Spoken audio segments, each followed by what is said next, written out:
Now broadcasting from the Next Gen Conservative Studio in sunny South Florida, bringing you the latest in politics, current events, and pop culture. This is the Whitfield Report with Sam Whitfield.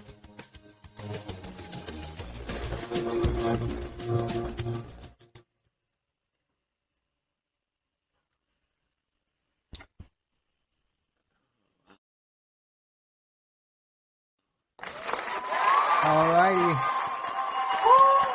Yeah, baby! Alrighty, everyone. We are here for the Whitfield Report. This episode is the Tuesday edition of the show. And I want to thank you for tuning in live whenever you're listening to this in the past, present, future hour. I am your host, Sam Whitfield, here in sunny South Florida. And I am joined today by my not so secret government man that I've referenced on the show before. In all actuality, my guest today is Mr. Luke Nickless, and I just want to brag on him a bit. He's literally my brother from another mother. I've known him. True. We've known each other for, 21 years, about? Yeah, we met in kindergarten, so it's been a long time. So, our friendship essentially is older than some of the audience members of this show, which is pretty amazing. What's your target market here? What are you looking for in an audience member? Well, we have audience members ranging from 18 to mid 60s even. Yeah. I've met some of them. I was in that Discord chat with you last time I was in Florida. And that was a good time. Yeah. You met Apex, you met Saucin, you met Scorpio. Yeah. Scorpio was good with his wife too. I think he had his wife on the line. That was fun. You met all the zany, wacky internet characters I hang out with. Love it, yes. But you're one of the zaniest creatures that I've hung out with, in real life. I have my moments. It's hard for me to believe that we've known each other for that long, sir. But, I don't want to just speak for you, so, just briefly, if you'd like, just share a little bit of background. Who are you, and why should the audience care that, you're on here, other than the fact that you're my best friend, and you chose to listen to this podcast, guys, so obviously... You're locked in. Yeah. So... I can totally share. I'm happy to. First off, thanks for having me on the show, Sam. I know it's been a while.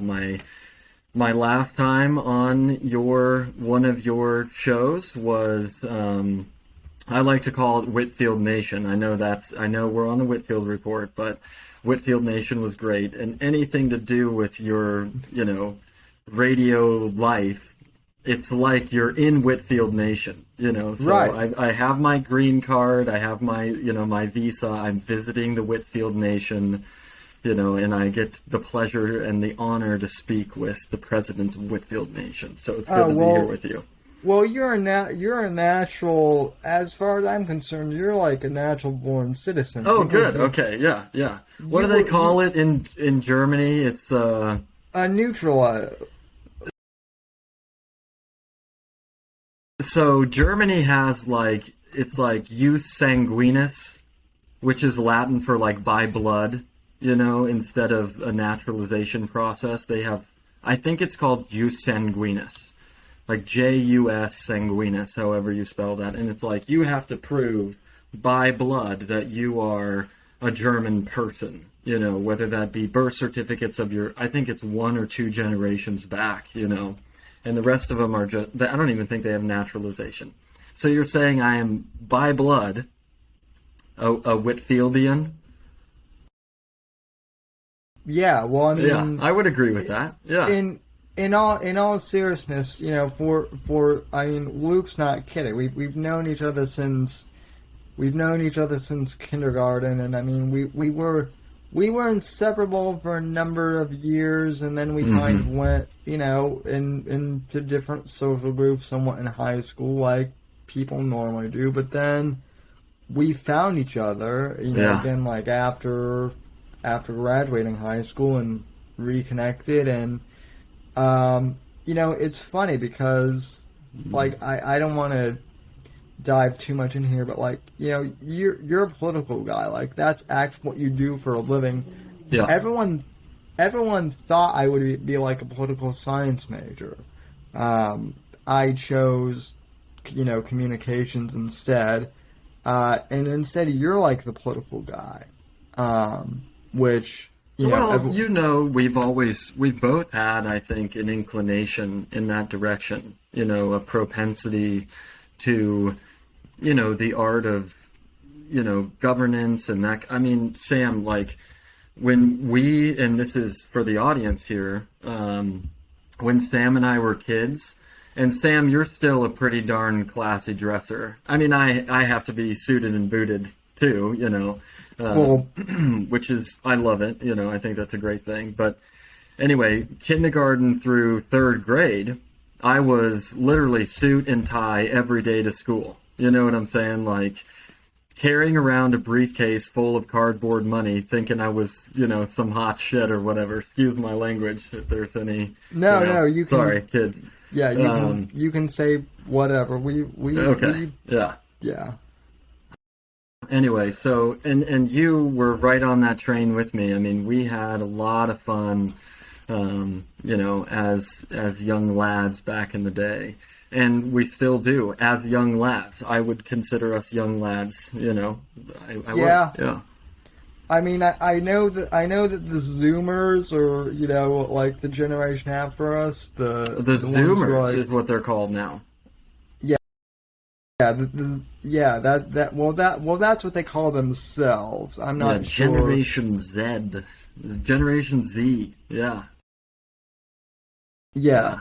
I mean, listen. I know that they think that we're all a bunch of old fucks now, but oh gosh, you should hear our interns. They're like, I don't even know what no cap and capping means, and a cool Chad.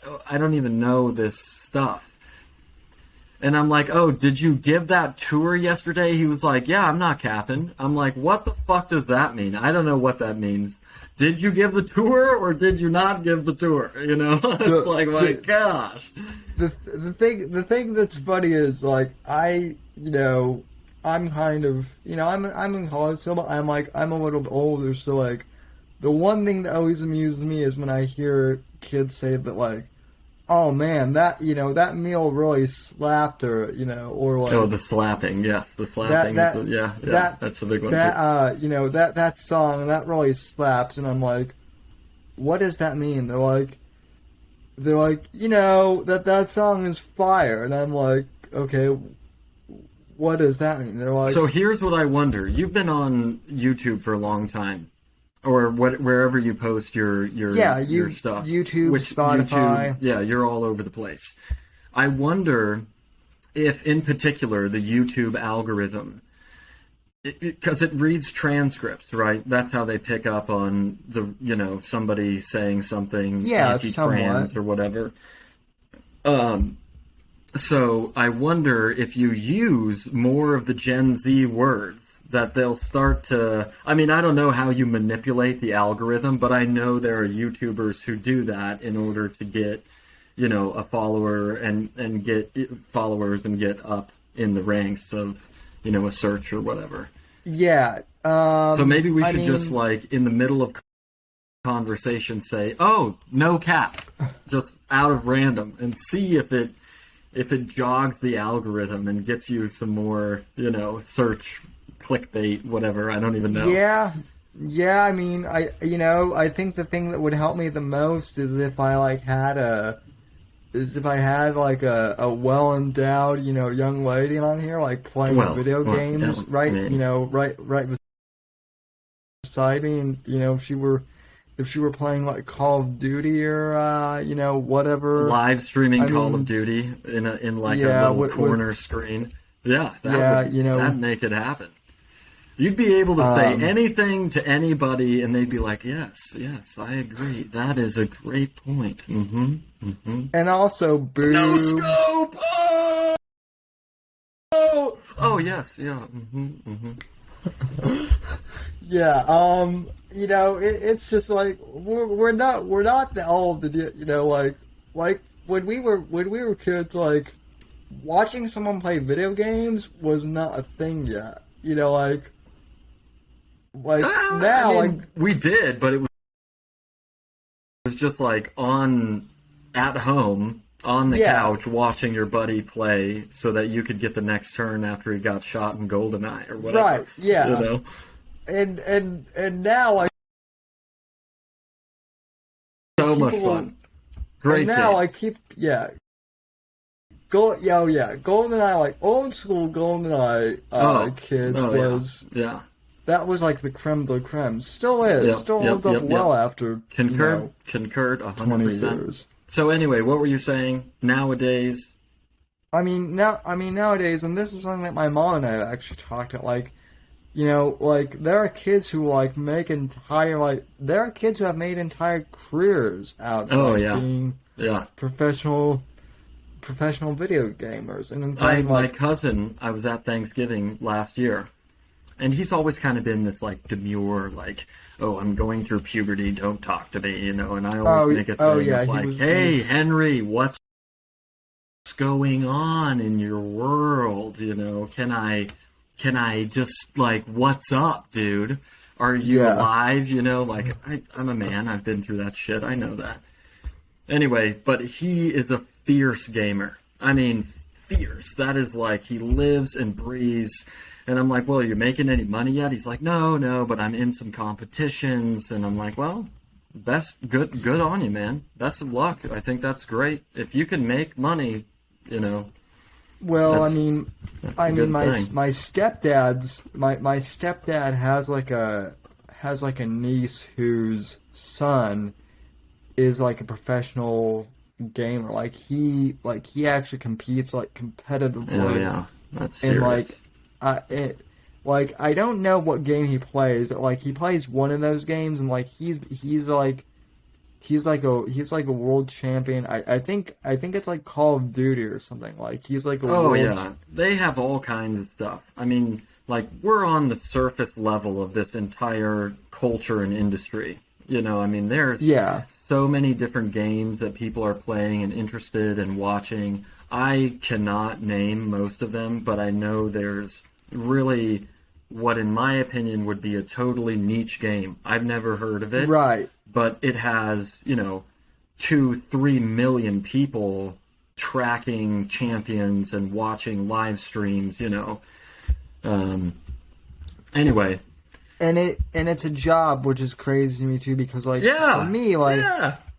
me, I just play video games for on like a Friday when I just want to relax and like turn my brain off. Right. Yeah. I mean, if you can do what you love and make $500,000 a year doing that, rock on. Well, I mean, that's like a good deal. Well, I mean, like, that's my goal with this then. Yeah, totally. But I mean, hey, if you can make money gaming too, good on you. But anyway, not to get too sidetracked. But very interesting. Yeah, it's a whole market that I don't really know very much about. I mean, and I guess we're both still learning about gamer culture and whatnot. I mean, there is this. I'm sure you're aware of this, but it's like a Twitter account or a Wall Street Bets thing where they track Nancy Pelosi's stock trades. Oh yeah. One disclaimer I want to put out there for the folks, and I'm sure you'll appreciate this, is Luke is speaking, as his own entity. These are his opinions, and these are my opinions that I'm sharing too. These are not necessarily reflective of, his employers or of mine, even though, for right now I'm kind of self-employed, but, we're just having a a casual conversation, and these remarks do not reflect his employers or the U.S. government, for that matter. Yeah, I mean, I am one of the people, so I have some credence there for sure. The one thing that like the more conspiracy oriented members of my audience might want to remember is this must be Sam's connection to the deep state. Oh my right? gosh. Yeah. So, I go to this anyway, great pizza shop in North D.C. like 3 times a week. Yeah. Now you're gonna get the tinfoil hat crowd going on. What does he mean by pizza? No, honestly, I haven't found a good pizza joint since Anthony's Pizza in Denver, though. Oh, Anthony's is rockin', man, for sure. Yeah, that's a great spot. I mean, I'm the kind of guy who likes a nice, greasy, dripping grease slice of pizza. And many people think it's, total sacrilege, but I am a ranch guy. I used to not be a ranch guy. I'm a ranch guy now. I recently found a good wing place here in Florida. And I used to not be a blue cheese fan, but I love blue cheese now. Yeah, the blue cheese. You gotta hop on that train for sure. Yeah. Did your internet freeze? We went to that Celtic Ray together down in what was it, Naples? Oh gosh, it's my show now. Sam is frozen. That's great. Yes, the victory is mine. Sam, are you there? So he lives pretty near an airport, and oftentimes, it's just not the best of service there. So a plane will fly over or whatever. We did have this thing the other day in D.C. where the Nats were playing at, the Nationals field, which is in a place called Navy Yard, which is like south of the hill. The mall goes like this, and south of the mall is the Potomac River. And then down there is Navy Yard, and that's where the Nationals field is. So there's this small, it's not a prop, no, it was a prop aircraft. It's a prop aircraft. It's like a skydiving aircraft that's circling around the city. And I'm leaving work. It's like, 6 o'clock in the evening on Friday. And all of a sudden, all the security is bristling like a porcupine. They're yelling at people, get out of the buildings, get out of the buildings. There's an aircraft flying around, get out of the buildings. We're all like, what is going on? So we vacate the area, and lo and behold, it was U.S. Army paratroopers, the Golden Knights or something like that, who were jumping into Nats Stadium and had contacted the FAA and had told them, hey, we're flying in the most restricted airspace in the world, and we're dropping some parachuters into the field. And for some reason, they just did not contact the Capitol Police, which was a mistake. But you live and you learn, I guess. Welcome back, apologize. Sam. Yeah, I just took over the show. You're now on the Luke Report. Welcome. We're glad to have everybody. This is my guest, Sam.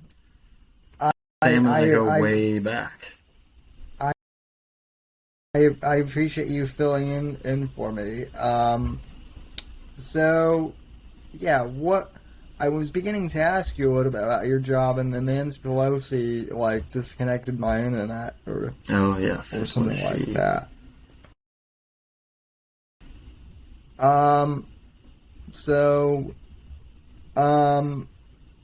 I guess so you're originally from Colorado, as am I.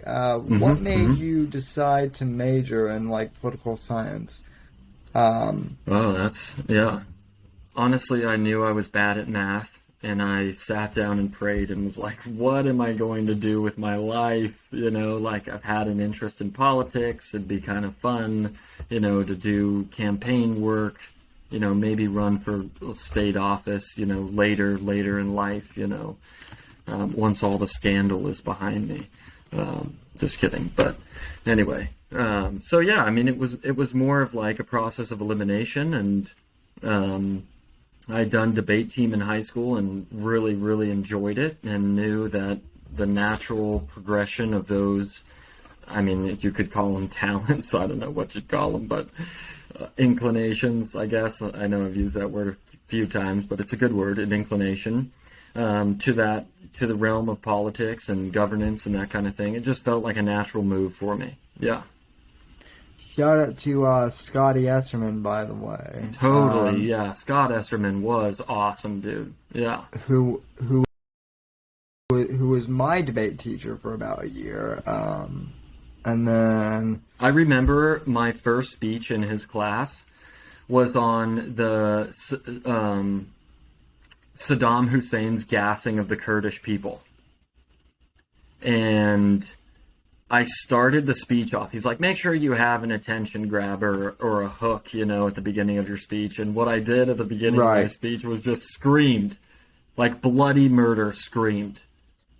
And the whole class was like, what is this kid doing? And I'm like, that is the sound of 100,000 Kurds choking on sarin gas. It was, I mean, that's a very serious topic, but I was a kid, and that was, you know, my attention grabber. Which is not, like, very artful, but whatever. I remember when he had us do improv, and yeah, that was that.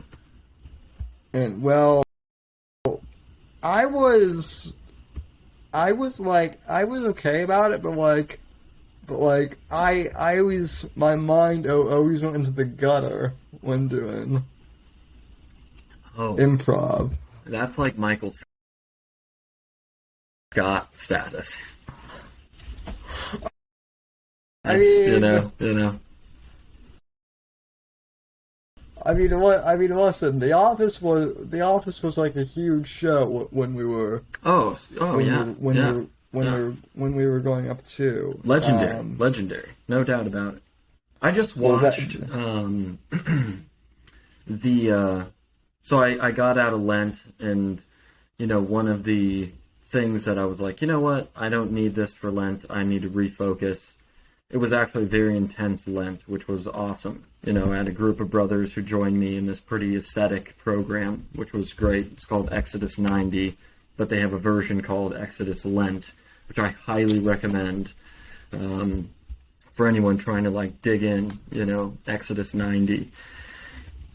It's like exodus90.com. I'm not being paid by them. It's just a really good program. Anyway, I gave up, if you will, you know, watching TV or YouTube or anything like that without people. I could only do it if, like, my roommates were downstairs watching a ball game. I could watch with them, you know, but I couldn't, of my own volition, go and do that. So anyway, after Lent, I dug into, you know, I've had this, like, you know, 40 days of no TV. I'm like, oh man, yes. Like, so I watched A Silent Place Part 2. Have you seen these two movies? Oh, A Quiet Place. A Quiet Place. Yeah, A Quiet Place. Yeah, yeah. I watched the first one in a film class. Pretty good. Pretty good. I thought it was excellent. Yeah. And I usually don't like horror films, but I mean, it was done well, I think. Yeah, I mean, it didn't really seem like a horror, you know. I mean, yes, it was a little frightening at some, you know, pop-out parts, but I thought they did a great job on that. What's his name? John Krasinski or something? Yeah. I don't know. Anyway, yeah, that was a good one. Really enjoyed that movie. And the second one is pretty good, too. For sure, yeah. Yeah, I mean, that's one that didn't need a sequel, but I from what I hear, the sequel is actually pretty good. So yeah, it was. I would recommend it, you know. So I think I was trying to ask you, like, how you got into, you know, what made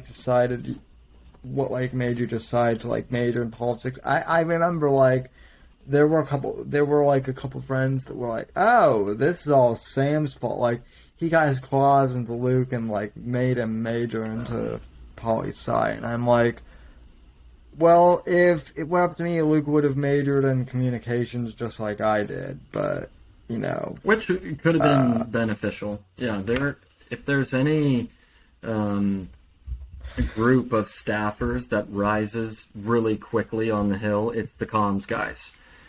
I mean, they, you know, that's if they know what they're doing, if they have good connections at Fox News or OANN or Newsmax or whatever, and they're able to poll on that web and get their boss on, you know, Varney or Mornings with Maria or whatever, they're going to make money and rise to leadership offices really quickly.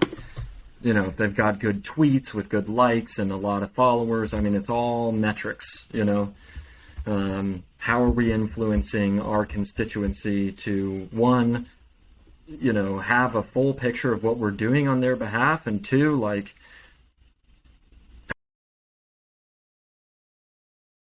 how do we, you know, inform them of things that they might not know what's going on?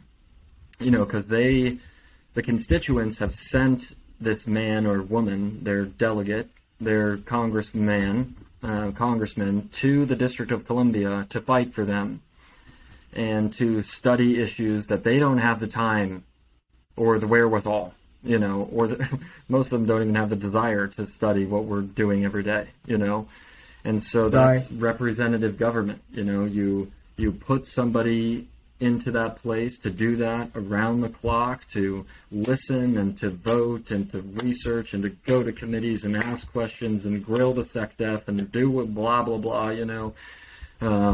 And so communications is all about translating the complexities of what we do in the nitty-gritty of policy in a way that's understandable. And yeah, some of the real work is lost in that translation. So and, what is it that you do? I mean, so I mean, essentially, I'm a policy advisor. You know, like I'm what they call legislative assistant, and I have a certain portfolio of policy areas. You know, I do financial services policy, I do healthcare, ways and means, which is essentially how are we going to pay for this? What are the ways? What are the means? You know, I do science, space, and technology, particularly NASA, cryptocurrencies, and financial services. But those are like my main four. Oh, and healthcare. Healthcare is a huge one. That's a lot of what I do on a day-to-day basis. And then I staff him on one of his committees. So the onus is on me on a daily basis to like read through legislation, submit draft legislation that he wants to pass into law and get co-sponsors on and present on the floor of the House, law to try and make law, and you know, do whatever I need to, write speeches, write questions for him, make sure he's briefed on meetings. I take a bunch of meetings all the time with, you know, different lobby groups, and I'll brief him on what they want or what they're about, you know. And then there's extraneous things. Like when I went to the district, we got to, you know, go to dinner with General Petraeus and watch him get an award and see some really cool stuff that, well, you don't think you're going to do, but then all of a sudden you're sitting down at the table and it's like, oh shoot, like, what's up, man? You know, like, you know, it's very rewarding. It's very rewarding, but it's also very exhausting. I mean, it's very serious work, and I take it seriously. There are people who don't, you know, and if you don't take it seriously, you should not be in the government service. If you don't think we're living in the United States, that we are sworn to defend the Constitution and to uphold its principles, you need to leave. You know what I'm saying? Like, if you lose that belief, that hope in America, you should not be in government. Period. What do you think is the biggest misconception about working in politics? That we're not normal people. And most of us are totally normal people who are really just trying to do the right thing. Yeah, that's something I wanted to kind of And the right one of the thing, reasons. there's a disclaimer there. We're all trying to do the right thing. I know that sounds like, whatever. But, yeah, there are people out. I've gotten a beer poured on my head, for telling a chick at a bar who was another staffer on the Hill that I think abortion is wrong. She literally got up and poured a beer over my head. Sam, I've told you this story. That's like, what? And she thinks, honestly, she's a believer. She thinks she's doing the right thing, And so do I. And that's why I'm yeah, it's wrong, So political fights do happen somewhat on the Hill then. Yeah, I think so. But for the most part, the staffers will keep it very, because, we're supposed to be professionals. We're not here for... Sure. We're not here to represent our own opinions. We are here to translate the opinions and beliefs of our constituents into law and into governance. That's what we're supposed to do, Have you... And if you can answer this, that's fine. But have you ever met any political figure that you had an opinion, good or bad, of before, and then once you met them, it changed? There's 435 members in the House, so a Sure. lot of members, you don't really know about.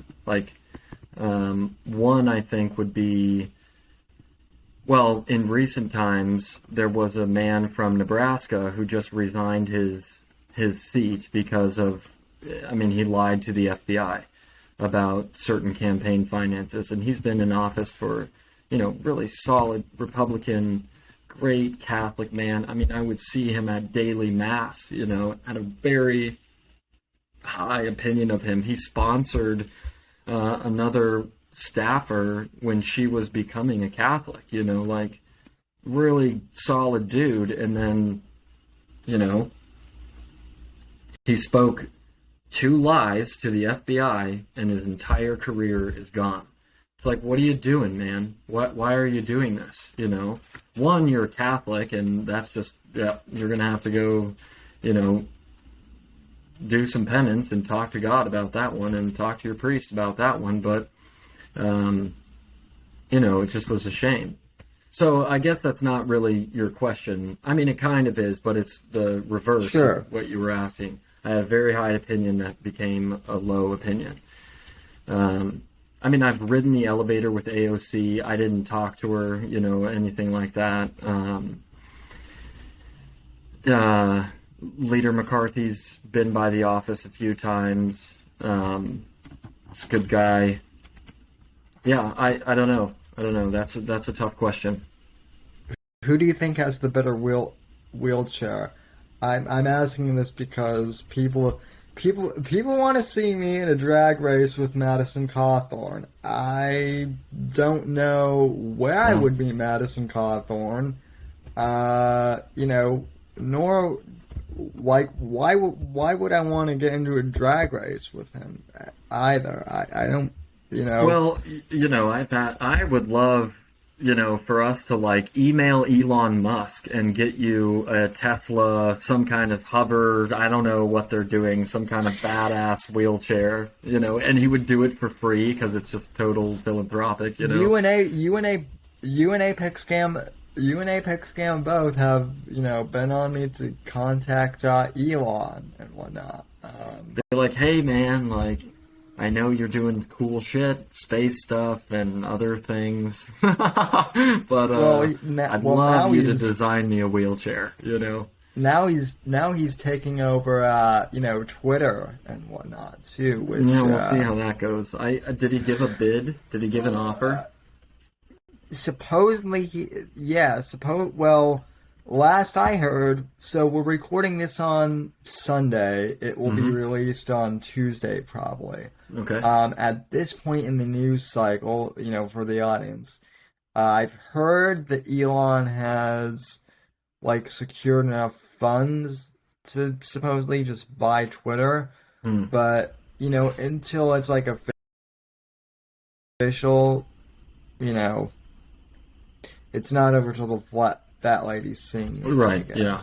And they're definitely trying to box him out. And there was another, I don't know if it was SoftBank, but another investment firm has thrown their hat in that ring. Gosh, what was their name? It's not KKR. I don't know what it is, but they threw their hat in the ring. What's interesting to me about you is that, like, you're not on social media. No. And yet you're in a field particularly, like, okay, like, obviously I'm in media, right? But also, so, I mean, social media is part of my job. But it could be argued that, like, politics is, also, like, deeply, like, social, like, entire, like, political, dumpster fires have been started because of social media. Totally. Namely, January 6th. So, like, I guess, like, I don't mean this to be, like, snide at all. I'm genuinely curious, like, I guess how have you, like, survived, like, or not even really, like, survived, but, like, I guess participated in, like, the political scene without being, like, on Twitter and whatnot, because, like, every single staffer, I've met staffers and I've met, like, politicians too. They're always on their phones, like, checking Twitter or Instagram or Facebook or something. Yeah, that's a great question. I mean, you're right. Our modern day politics are dependent in some sense on social media outlets as almost a public forum, a privatized public forum, if you will. We'll see how that pans out in the future. But personally, like, I don't really want a Facebook. I don't want a Twitter. I have a burner account, a fake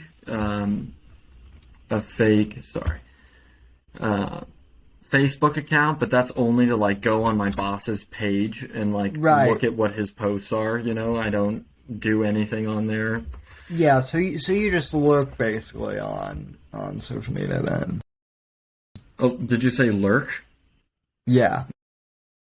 Yeah. Yes, I am a lurker. Yes. Yeah, basically, yeah. For one account, I just look at my boss's account. That's it. That's. But yeah, fair. I don't think that it's super healthy. Like, I get enough emails and enough text messages, and am on Zoom enough to where it's like I don't want to. I got a LinkedIn. That's all I got. Yeah, people are trying to get me to, like, restart my LinkedIn, and I don't know, like, I'm already on so many, like... Well, you're going into the job market. It might be a valuable thing to do, Yeah. Yeah. I mean, yeah, that's a fair point. I've kind of, I've kind of gotten to the point where, like, so the way I've always viewed social media, right, is it is what you make of it, right? Like, you can either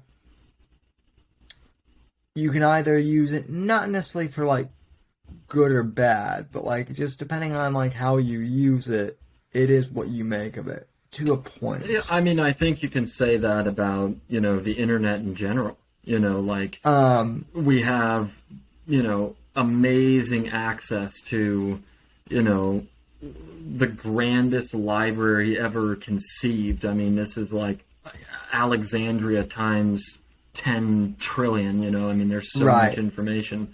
But you also get, like, the devil's workshop. I mean, you have pornography going out to kids, and, I mean, you have really, really diabolical things on the internet, So it's definitely, like most of man's innovations, something that is used for good and for just pernicious evil, Do you think the government, because I know that this is, like, a hot, button topic, but, like, do you think the government should, like, regulate it further, or, like, Or Well, one opinion that I've heard from a Republican, an elected Republican, was he literally wants to butcher the whole thing. I mean, he wants to section off servers, like localized servers, geofence areas of, like spheres of influence. There are some people, one guy who's running for the 7th District in Colorado, and this is on his campaign webpage. His name is Tim Reichert. He wants to create a central clearinghouse where all of your data, your not PII, not personal identifying information, but maybe some of that actually.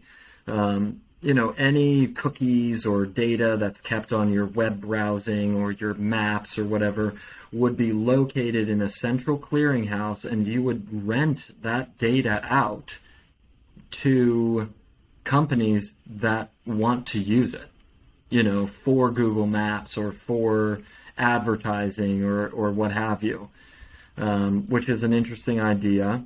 I mean, there's some serious pitfalls there, of course, which we could get into if you wanted, but, who controls the clearinghouse?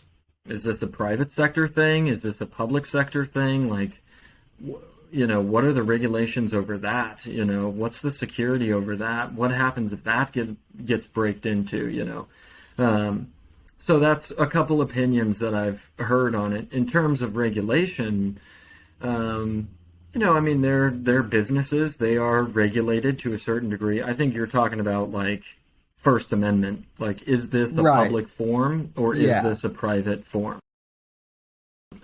Is this the sidewalk or are you walking into a Starbucks, Right. Yeah, that's a difficult question. And if you don't have an answer, that's fine.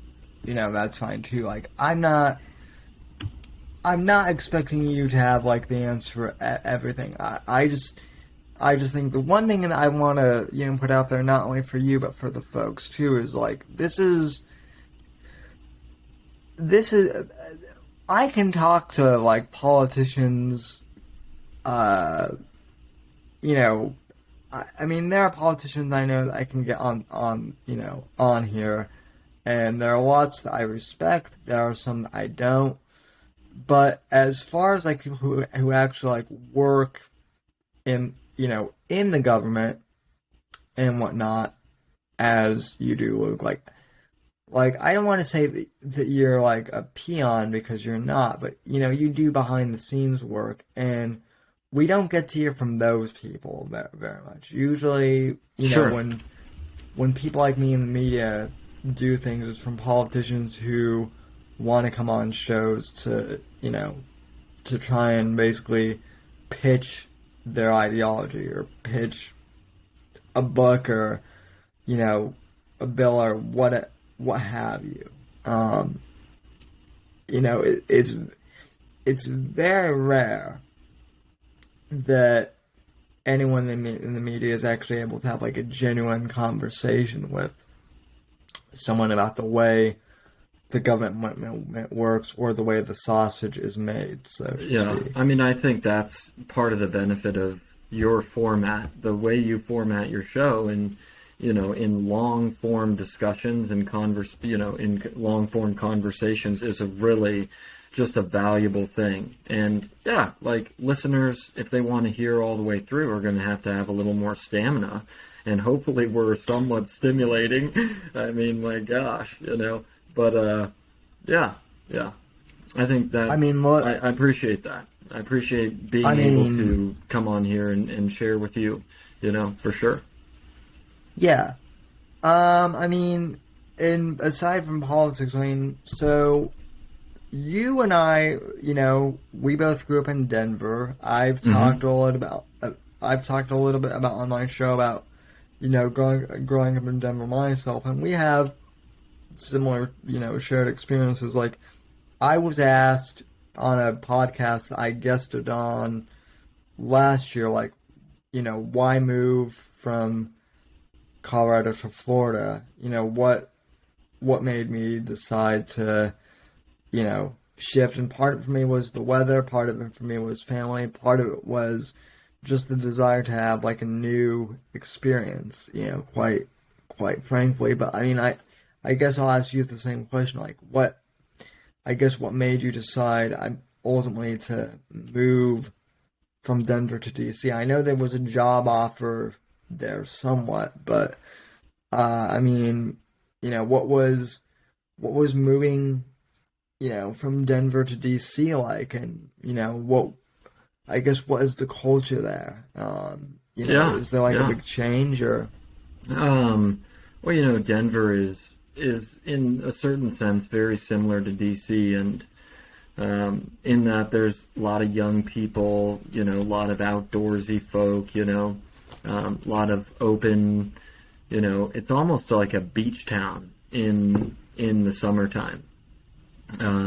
People playing frisbee at the mall, like H Street, U Street. There's always bars and patios, and Navy Yard is a great place to go. There's always something happening down there. A Nats game, maybe there's a Caps game, a hockey game, something like that. It's when I first got here, it felt like a cold city, like a very transactional city. Because I was an intern trying to find a job, like cutting my teeth and figuring out what's what. And, I was an intern for, only 2 months. Right. But, once I live on Capitol Hill in a townhouse. I'm, a block away from the Jefferson Library of Congress. I'm 2 blocks from the Supreme Court. I'm 4 blocks from my house office building. I walk to work every day. Like, the metro system is great. Even Alexandria across the Potomac is a really fun place to go. Old Town Alexandria is awesome. Oh, I'm sure. Totally. Yeah, old cobblestone streets, that kind of thing. But yeah, there's a very, very strong Catholic community here. We have the Catholic University of America here. We have the Basilica Shrine of the Immaculate Conception. A lot of young, intellectual Catholics and Christians as a whole. There's a lot of churches in this city. And frankly, they're pretty full on a Sunday.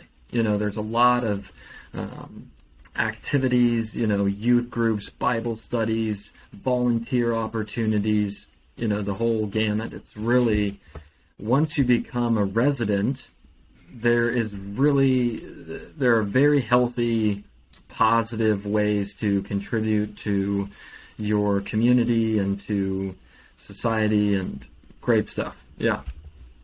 I'm always curious, since DC is, it's the capital of the United States, right? Mm-hmm. It is like the political center of the country. Yeah.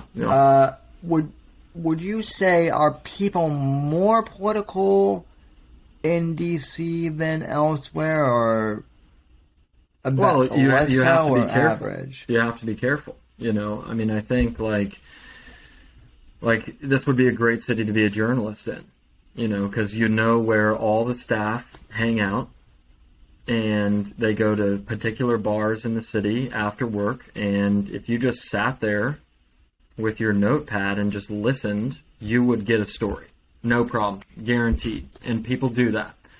So the political circle, which is the House and Senate staffers, and of course the delegates, the members of Congress, the members of Congress, the staffers, the journalists, and the K Street lobbyists, who are almost like in the inner circle, those guys, if you've been here a long time, they have the scoop. They are teaching congressmen stuff, which is reasonable. They've been here a long time. They know the policy very well, but they are self-interested for their clients, and you have to take that with a grain of salt, So, yeah, your question was, is it a very political city? Yes, it is a very political city. There's a lot of people here working in government who are not political. They're working in the DOD. They're working, or they shouldn't be political. They're working in the DOD. They're, Homeland Security, whatever, Department of Transportation, a lot of bureaucrats in the city. But the actual political core of the city is not a very big community. We're talking maybe 15,000 Hill staffers, and that's including district staff. So maybe there's 10,000 or 12,000 in the city of D.C. that are, maybe more, maybe a couple thousand more than that. I'm not totally sure, but yeah. You kind of alluded to this earlier in the conversation with the one staff pouring a beer over your head, but how tribal is politics? Because that's the one thing I always hear complaints about. It's oh well, politics is so divisive and tribal. That's one thing you hear a lot just in general these days. Yeah. Do you find that that's the case, or do you find that for the most part, that yes. people actually? So, I came from state politics, and state politics are, it's hard to be, someone with traditional convictions. You're kind of boxed out of politics in Colorado because you can't really make a move, unless we'll see how 24 goes and this year. But do you?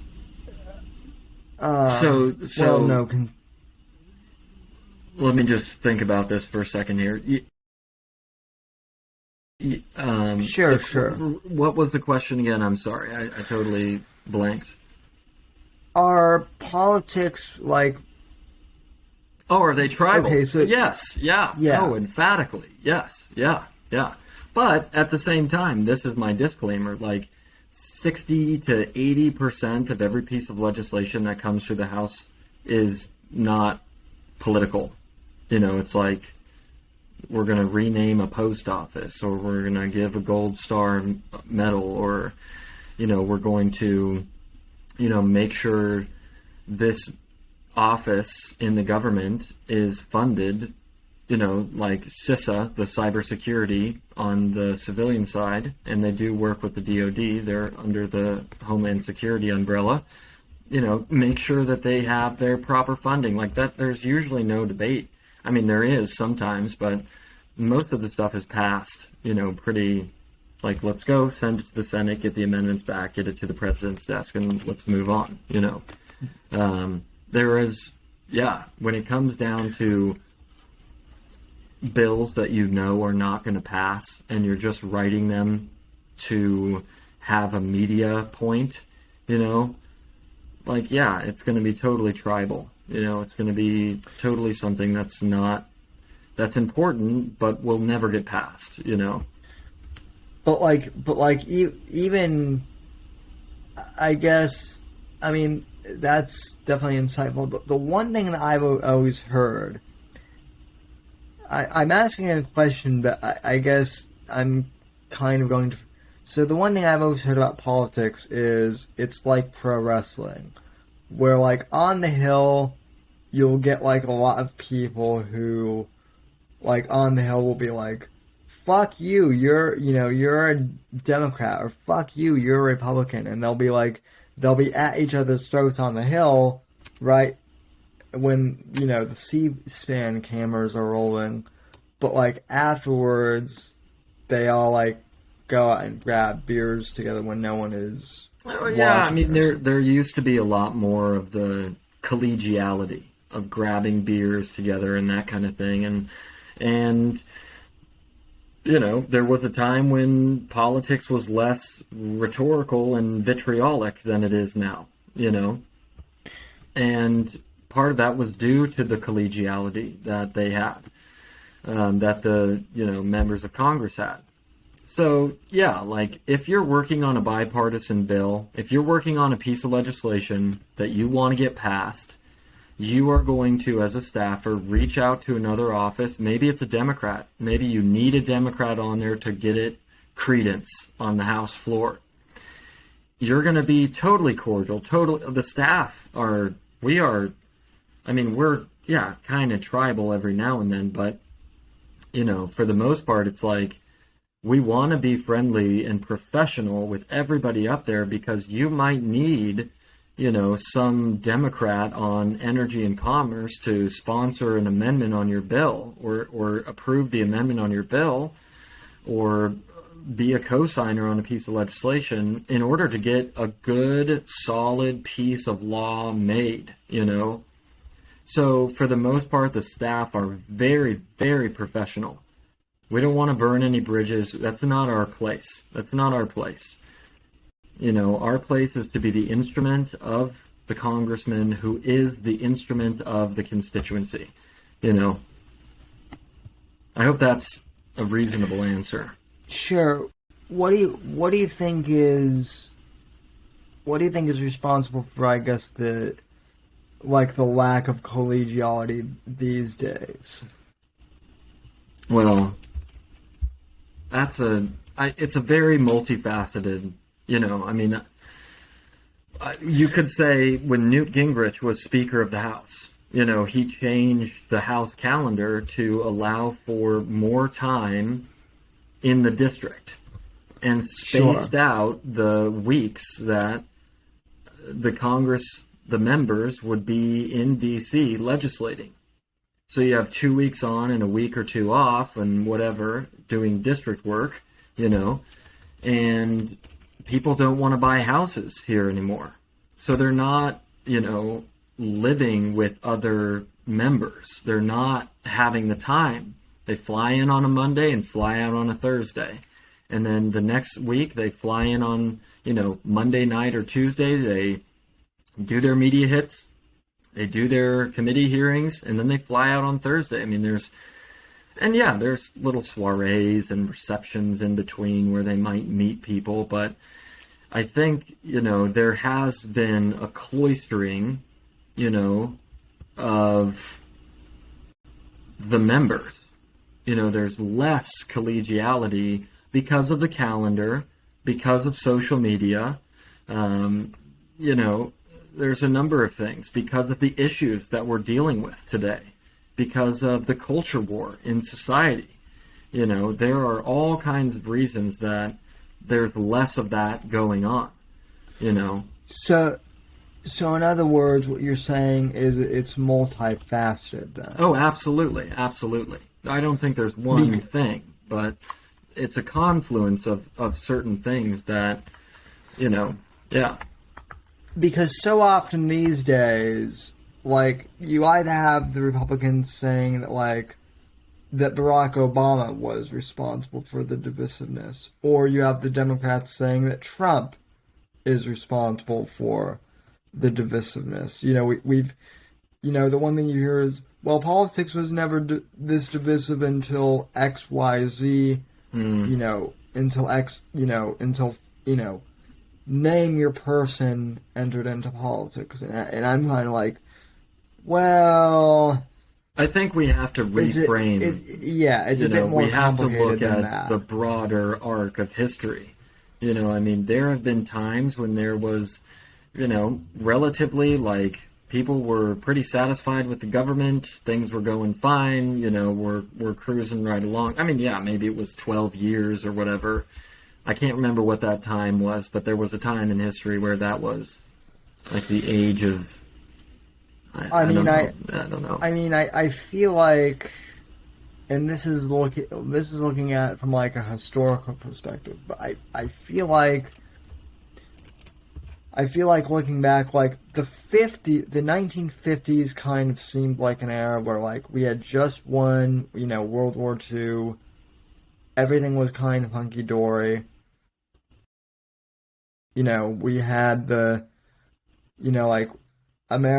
we had Americans moving into the suburbs, and the Cold War existed, but it wasn't really at its height until the 60s, through the 80s or something like that. And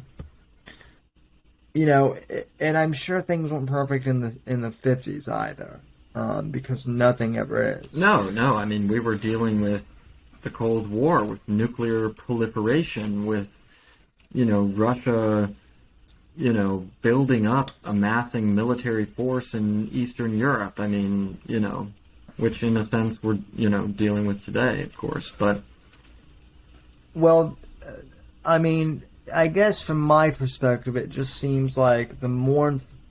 I guess things have always kind of been chaotic, just the fact that we have more access to information now means that we also have, more access to, real-time events and whatnot. So therefore, we're getting more of, a study of information, and unfortunately a lot of what we get is, information about, bad news and whatnot. So... I think it's a really interesting question, and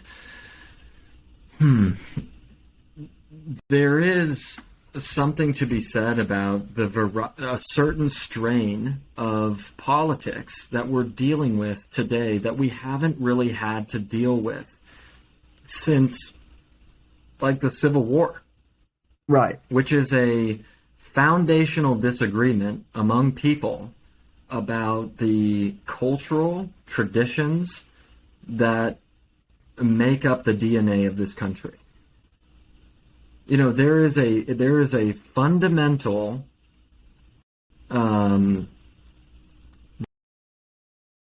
rebellion against Western culture in the United States and in Europe. And we have not, in our lifetime, we've dealt with this. Our parents have dealt with this.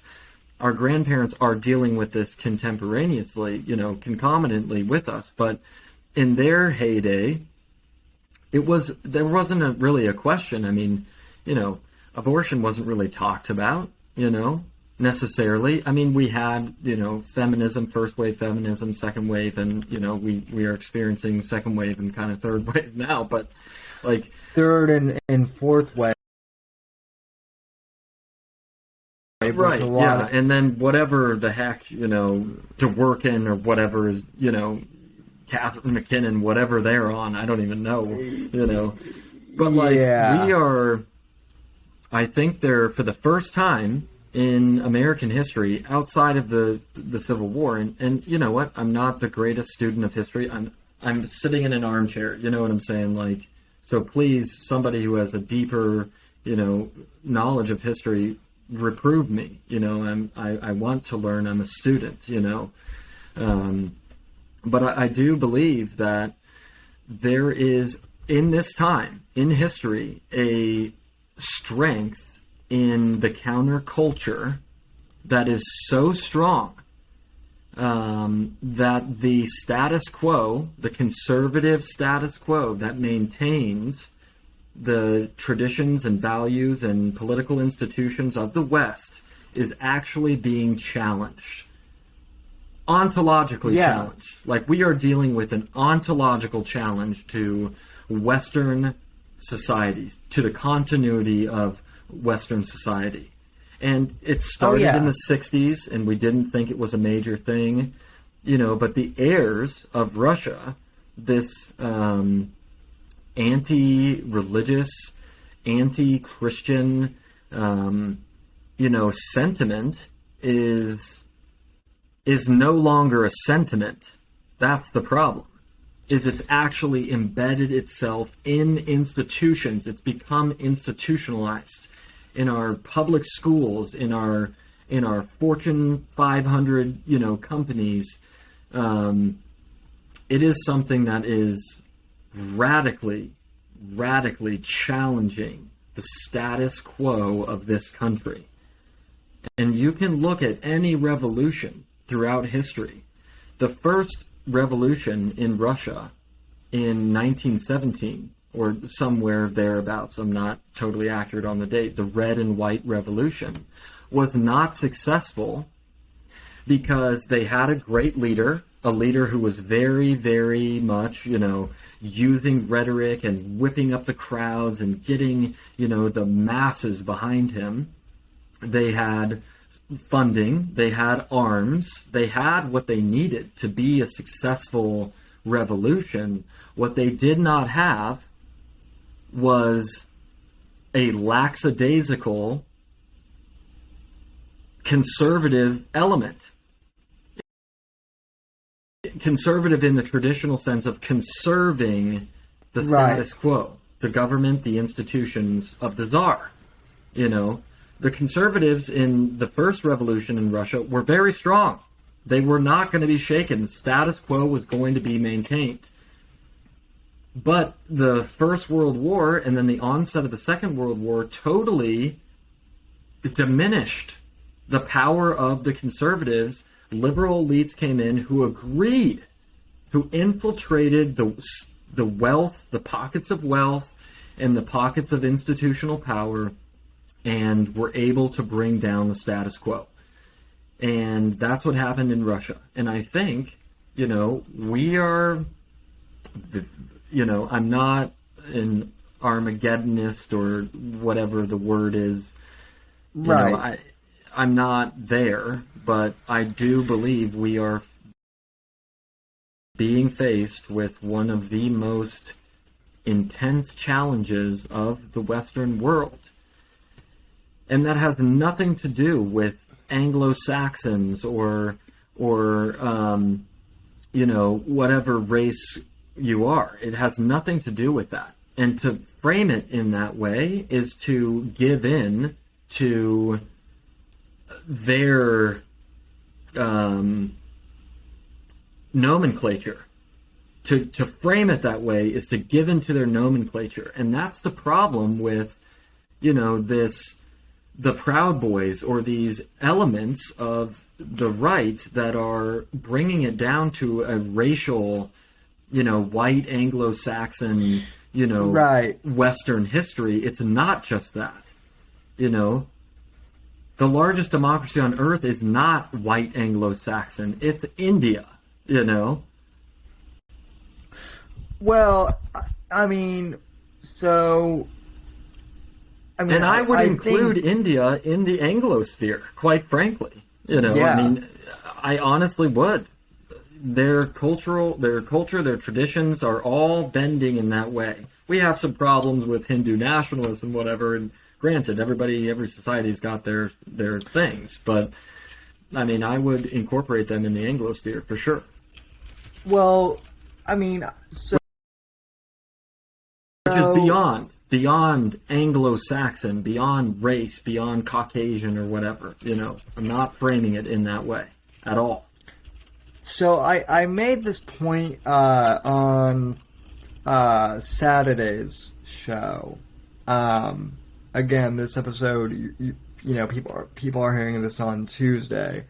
So on Saturday's show, I talked a bit with Jack Pierce about people like you know, Nick Fuentes, you know, who claims to be America First and the leader of, you know, the Groypers, which I still don't know what that means. I know you and I talked a bit off air about that, but it's just... What's interesting to me is, like, I understand, because, right, the thing about, like, a lot of people on my side, I would consider myself, you know, kind of like conservative / libertarian, you know, ish, kind of. That's kind of where I've targeted my show. Right? The right, so to speak, always likes to talk about the left-wing SJWs, you know, that are trying to overthrow, you know, Western culture and whatnot, like you've, you know, described, you know, the cultural Marxists and whatnot. Those people are dangerous, right? In my opinion, and I think you would agree. Yeah. Equally dangerous, though, are kind of these radical. I don't even want to call, like, the Groypers or the Proud Boys, you know, really like. And the thing about the Proud Boys too is, like, when the Proud Boys started, it was just a fraternal men's order. It didn't start out as, like, a radical group necessarily. It was just like a men's organization. But then it it shifted into this weird like ethno-national thing, because like there was no central leadership. So I mean, I think we've gotten to the point where like both factions are. We're in a world where like I think you have really radical, left-wing factions. You have really radical right-wing factions that aren't very big, right? They're not very big in size, but they scream and they holler a lot. So therefore, Which, I mean, I think we're waiting on that pendulum to swing back. I think we've been in a very, very divisive time. I mean, there's no doubt about that. I don't care if it's Obama, I don't care if it's Trump, whatever the case may be, the society has been very divisive. And you're right, those people have been very loud forces, that have kind of taken control of the narrative, if you will. But I think on the whole, Americans are fairly conservative, I think, on the whole, and moderate, honestly, I mean, I know lots of, and I'm not even being hyperbolic here, like, my opinion, like, politically, is that, like, you should be able to own, you should be able to, like, own guns, like, grow weed, and, like, I forget what the saying is, but, like, I want my gay neighbor to be able to, like, get married to his boyfriend and have, like, a fully automatic, rifle and grow pot in their backyard. Like, that's kind of my, and that's kind of like a libertarian utopia idea. But, like, honestly, like, that, that is something that I kind of, like, politically, like, just do your own thing as long as you're not, like, harming anyone and doing any harm, like, just have at it, right? But then, like, I know that's not, like, we don't live in that world, right? Where, like, and people just... I would definitely challenge you on that for sure. I'm someone who believes that the family is the basic unit of society, of all societies. I do too, personally speaking. I just mean as far as politics goes, like, politically speaking.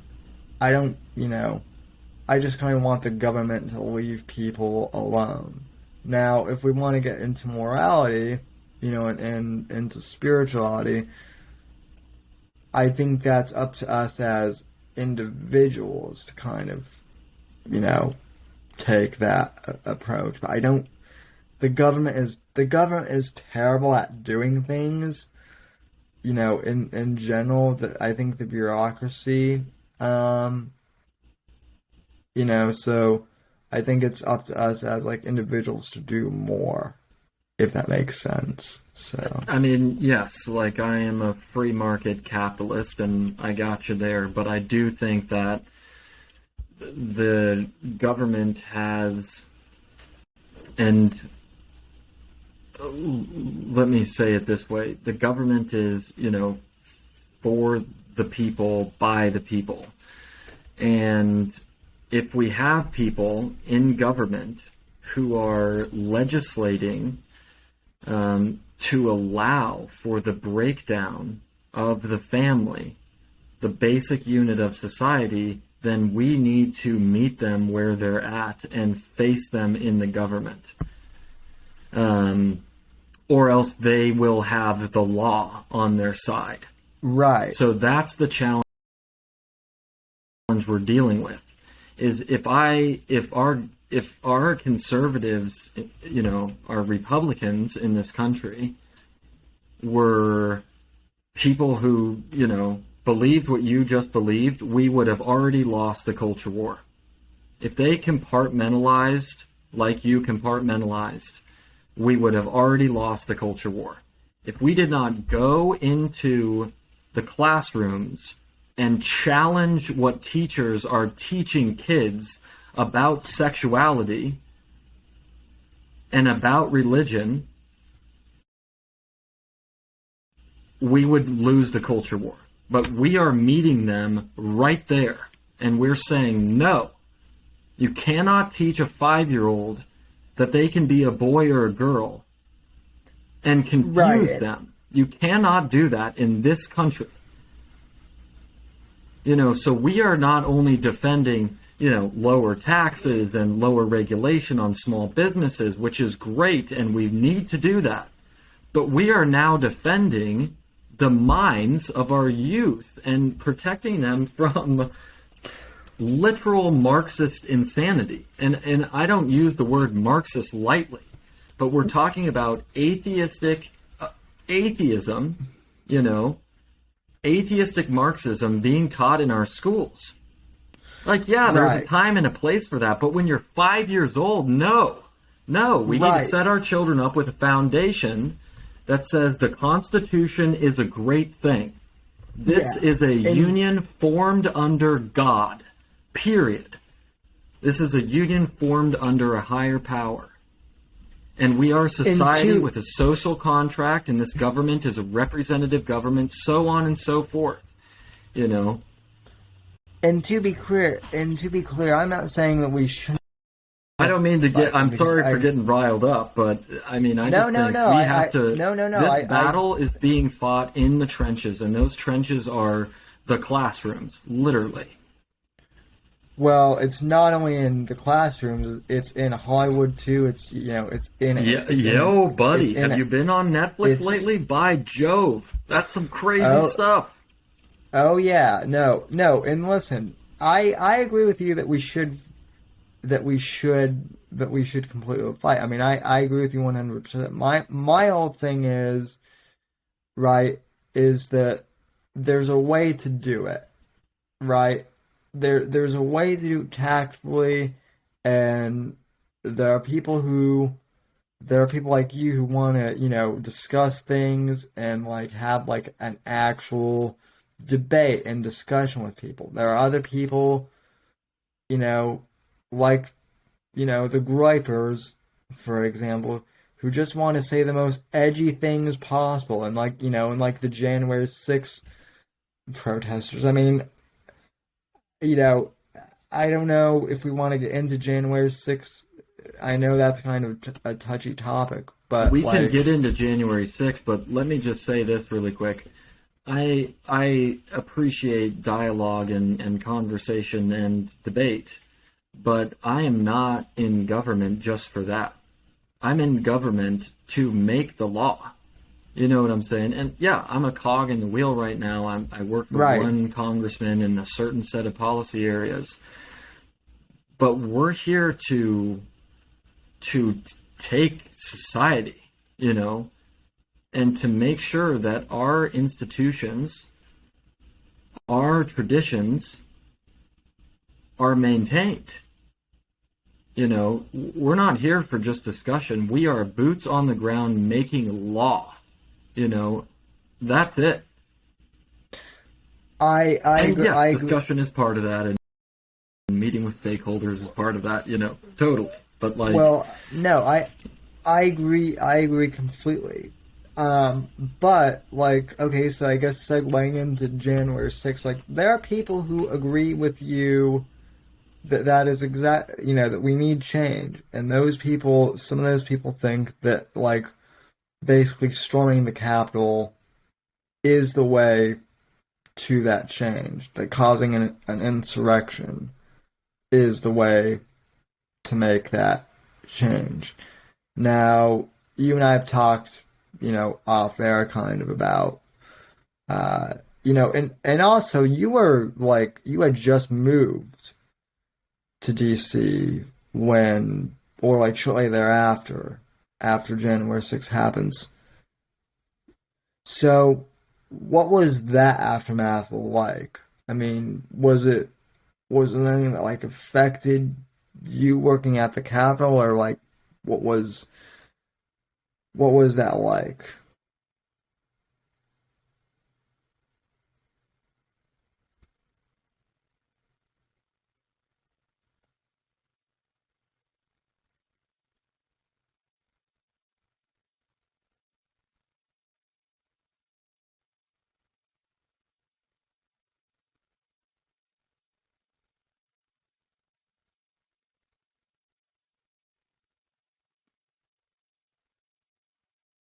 Right.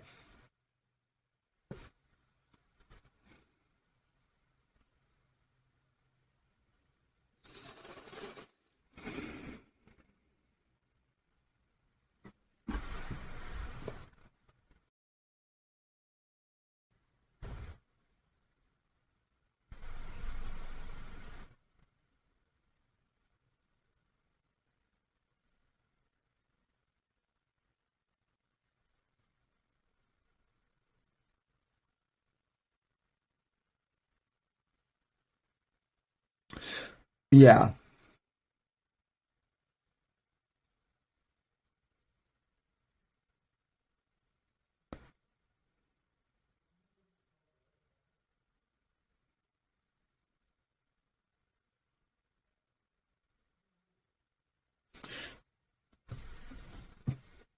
The transfer of, yeah.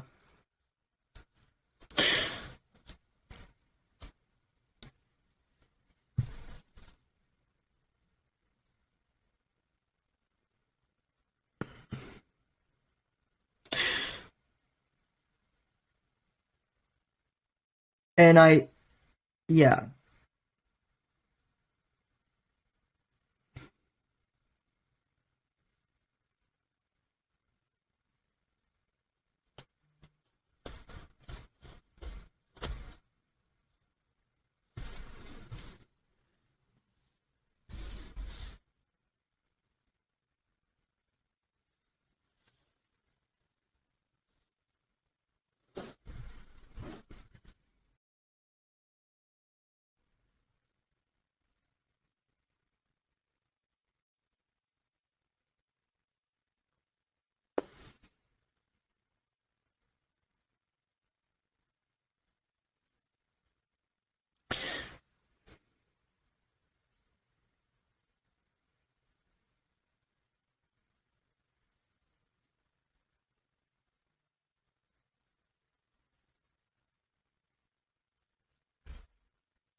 Yeah, no, I had, well, it's interesting because I had written like I had written a column.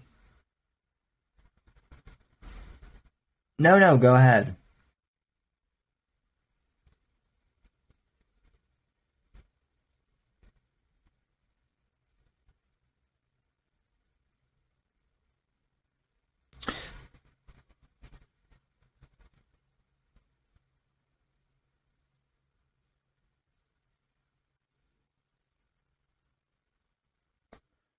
Well, I had written back in 2015 before Trump was even the nominee. I had written that like I think Trump's popularity was kind of like a polar reaction to Obama. Like Obama had gone so far to the left in his tenure. And in my book, Trump was never really that right wing. I still don't think he really is that right wing. But I think kind of the reaction to Trump, quote unquote, being right wing was kind of like a reaction like, okay, so the pendulum swung so far to the left, therefore it has to go to the right, and hopefully it will even out. I'm curious what was I mean, I guess briefly, like, what did you think of Trump's presidency? Like, aside from like Trump being like, loudmouth and Trump being like having his personnel. I mean, you can talk about those too, but like, I guess like, what did you think of Trump like as president and like, yeah, just overall. That's part one.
I mean,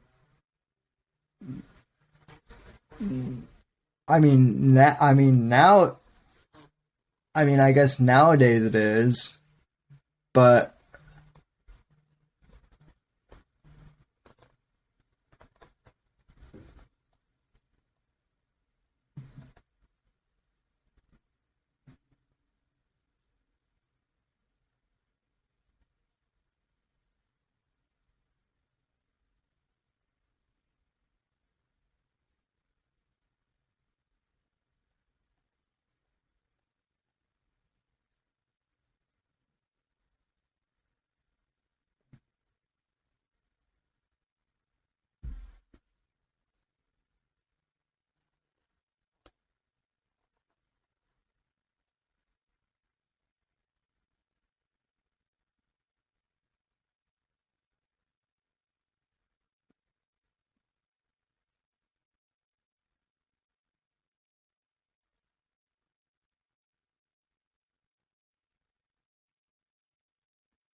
yeah.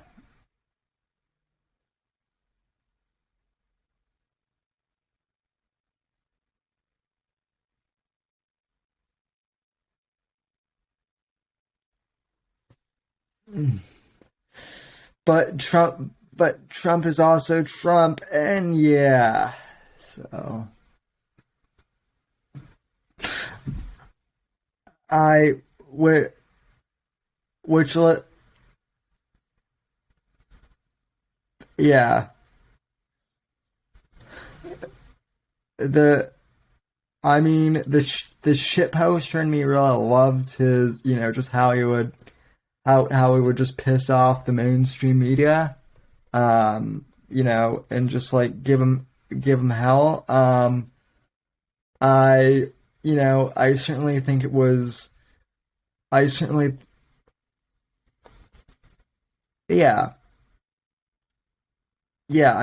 I think I think the fact that they, that they mostly went after his personal life, I think that was pretty hilarious. That like they kind of had. Well, I mean, to be fair, he didn't really have any policy to go after like prior to becoming president, right? But like, I mean, I don't know. None of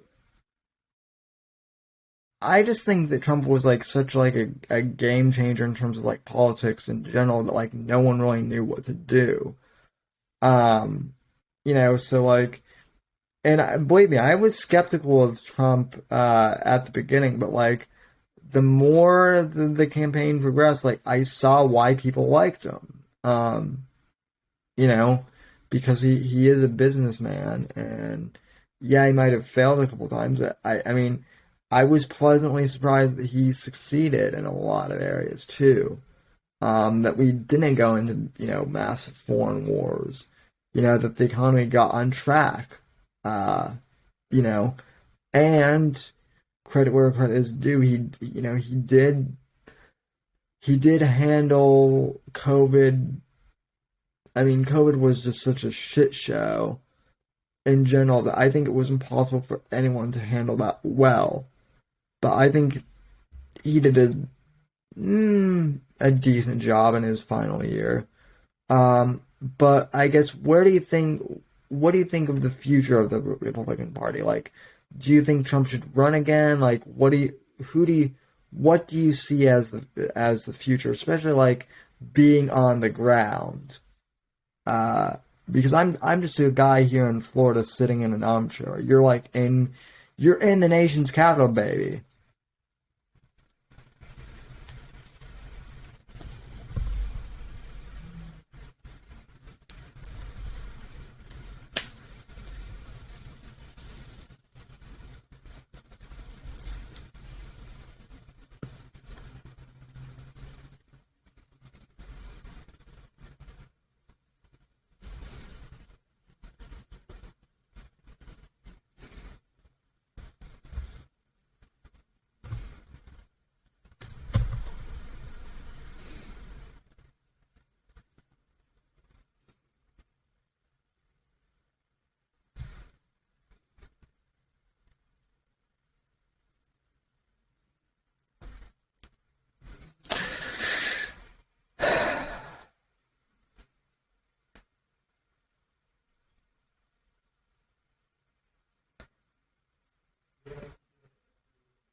What what would what would you like to see? I guess like if the RNC reached out to you and said, "Okay, Luke Nickless, you're a smart guy. You're a young guy. Like, tell us what we need to do to." I mean, and if you can't comment for reasons, I understand that, too. I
I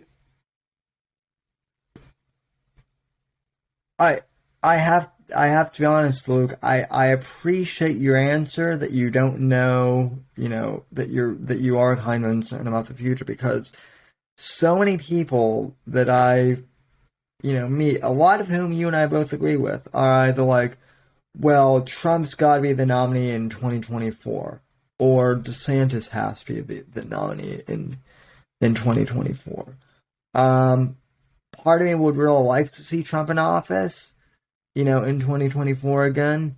Partially as a big FU to Biden, and also because I think he still had some good policy, but at the same time, I think the Republican Party needs to look past Trump. I think the Make America Great Again movement can still exist, but it needs to go beyond Trump. As far as DeSantis go,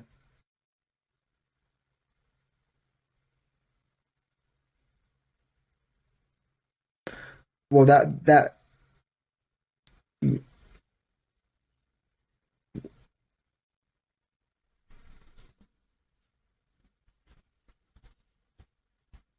yeah,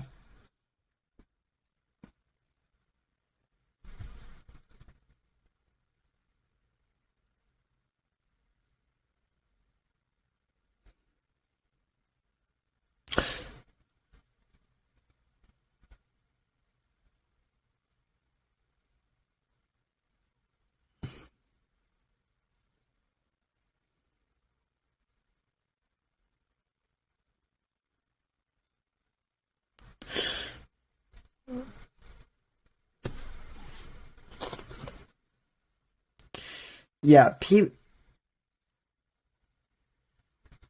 Mm.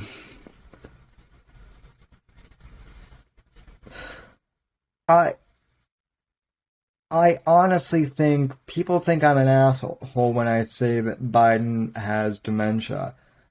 I'm not being an asshole when I say that. I legitimately think he has, some cognitive issues. Um,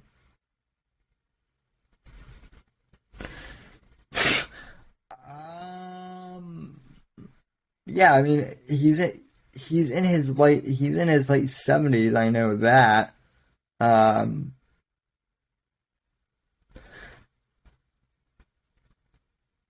Still though, I mean, and to be and to be honest, like honestly, I don't even think he wanted. I mean, and to be to be clear, like I don't want to get you in any hot water, but like part of the reason why people think the election is rigged, why a lot of my audience thinks the election was rigged, was because there was no energy behind Biden. It was all, we got to get Trump out of office. With Hillary, at least there was some energy behind the base. Although, on the flip side, I honestly, if Hillary doesn't run in 2016, like if that had never happened, I don't think Trump would have even gotten close to where he did in the primaries. Certainly not president. I honestly think this was kind of my this was kind of like the mindset I had and a lot of people had was, oh, okay, you're going to nominate Hillary Clinton, who's just greedy and has always been on politics. Well, if you're going to play that game, then you know, well then screw you guys. We'll just nominate Trump and see where this shit show goes. And I think that was kind of what happened in 2016. I think 2024 is going to be a way different. I think it's either going to be Hillary. I mean, it's either going to be Biden or Kamala, or I think it's going to be someone who we haven't even considered yet. And then same with the Republicans. I think it's going to be way different in the future. So,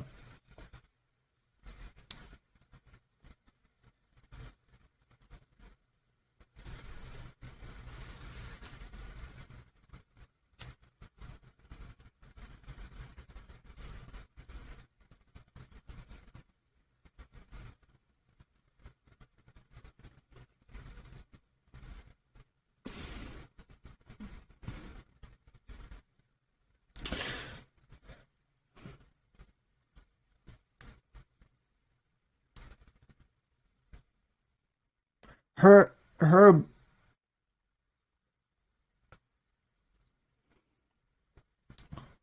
her, yeah, her approval rating is lower than Biden's. And the weird thing is she doesn't even like Biden that much. I mean, she called Biden like a predator.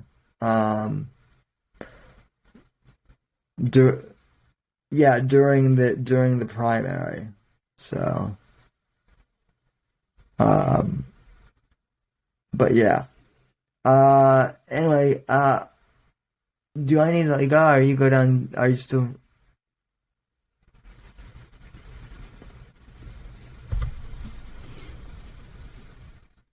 Okay. Yeah, no, that's fine.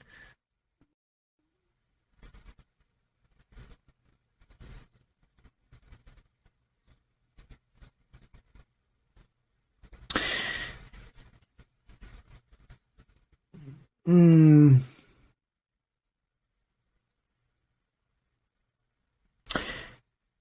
well,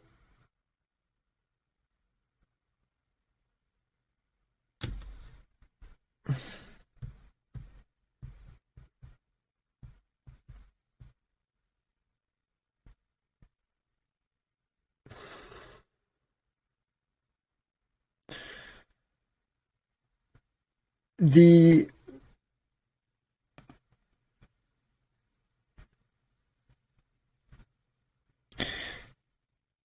I'm really hoping. I mean, party is like, yes, let DeSantis run. Party two is like, part of me is like, let DeSantis run in 2028 because I'm a selfish. I mean, I wouldn't say I'm selfish, but like when it comes to Florida, I am a selfish son of a bitch. He's been the best governor of my lifetime in any state we've had, and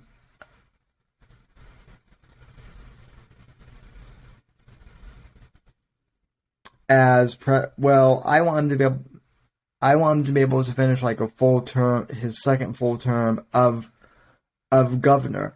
No, uh, I I think it's a woman if I'm not mistaken. Um, yeah, it's not Pam Bondi. She was the AG of Florida. Good looking woman, by the way. But no, yeah, no, in regards to Kamala, like, I'm not even saying this to be like mean or hyperbolic. The only thing I see the Democrats running her on, and this kind of, it almost seems like this will be the eventual like thing for the Democrats because this is where they go is, oh, she's a black woman, so it's.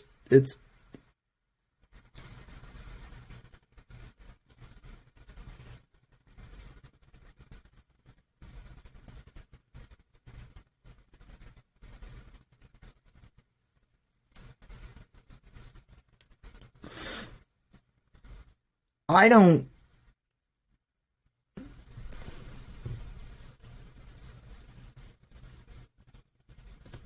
Yeah.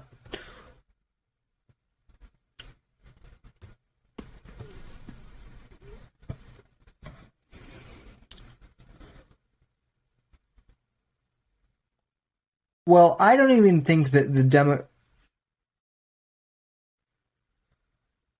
What has Biden done? I mean that, you know. I mean it. People say that people say that like the marketing is right that Biden is like Obama 2.0, but a lot of Democrats are kind of like, even some Democrats I know are like, uh, yeah, Joe Biden, like, oh,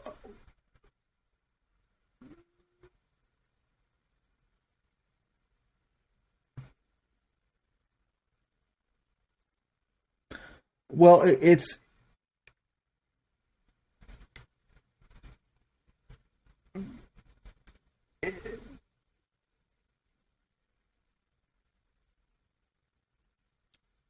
yeah.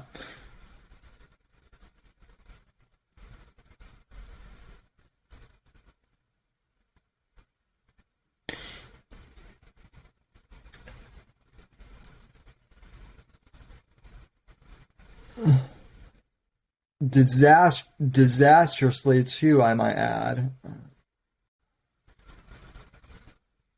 No, no, yeah,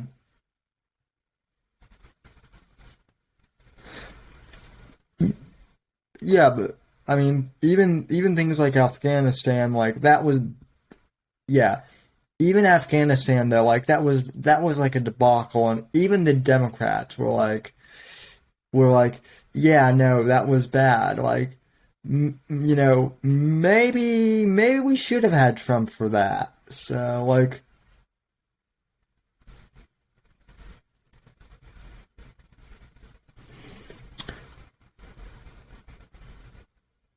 right, yeah. Did did you hear the clip of Trevor Noah basically like kind of mocking well, not mocking Biden, but like satirizing him and saying, I bet there are times where I wish, he said, I bet there are times where Biden wishes that Trump was in the room or something for like, dealing with like foreign powers and, military.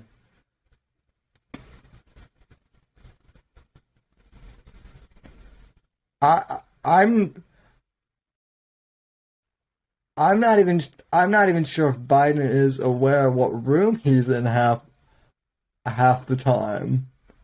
Uh, and I mean, and like I said, I'm not even joking with that. I mean, Biden's, cognitive things are, you know, very questionable to say the least. So I don't know, man. I mean, I think politics is never boring, that's for sure.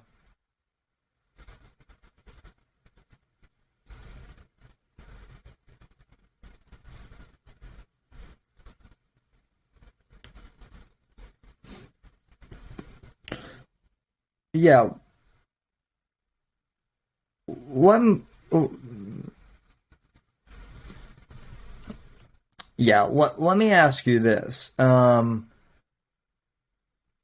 Do you have like political aspirations to like run for office or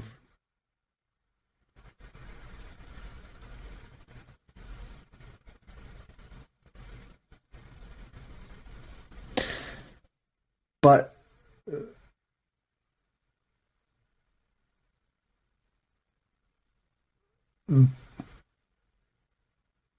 but you're not going to be president like Luke Jackson Nick, you don't have that aspiration at this point.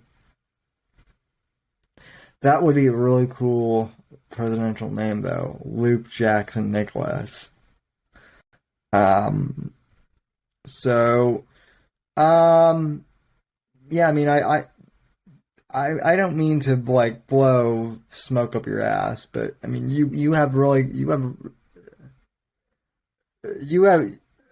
you have really good political insights. I mean I think I have some good ones too, but like you're not a snob. Um you're accessible, but you know your things. Which is why I wanted to have you on. Um so I guess kind of on the lighter, side of things, like, what has been your favorite thing about like living in DC though so far?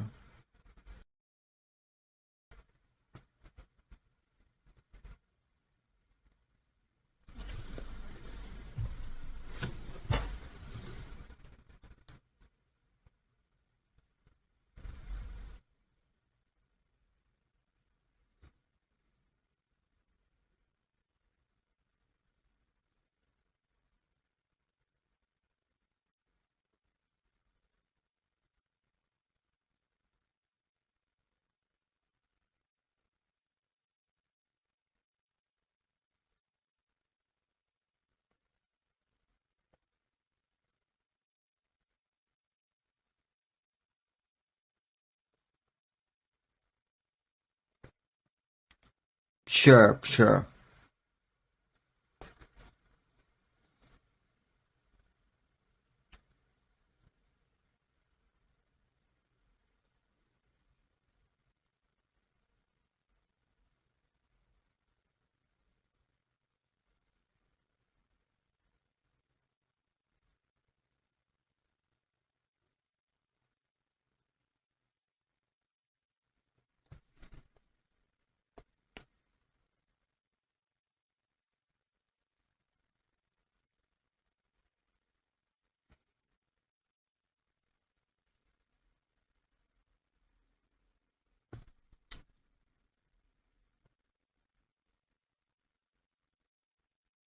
Oh my God.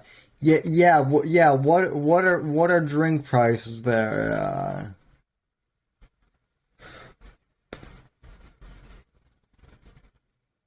Eh, oh, yeah, yeah, yeah. I mean, that whole thing became a meme, but like,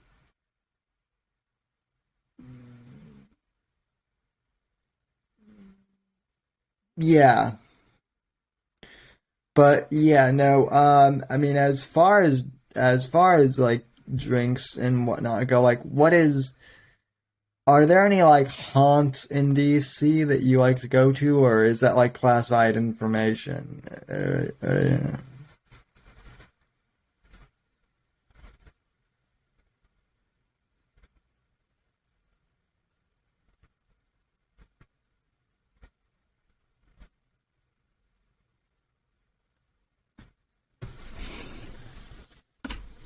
Mm-hmm.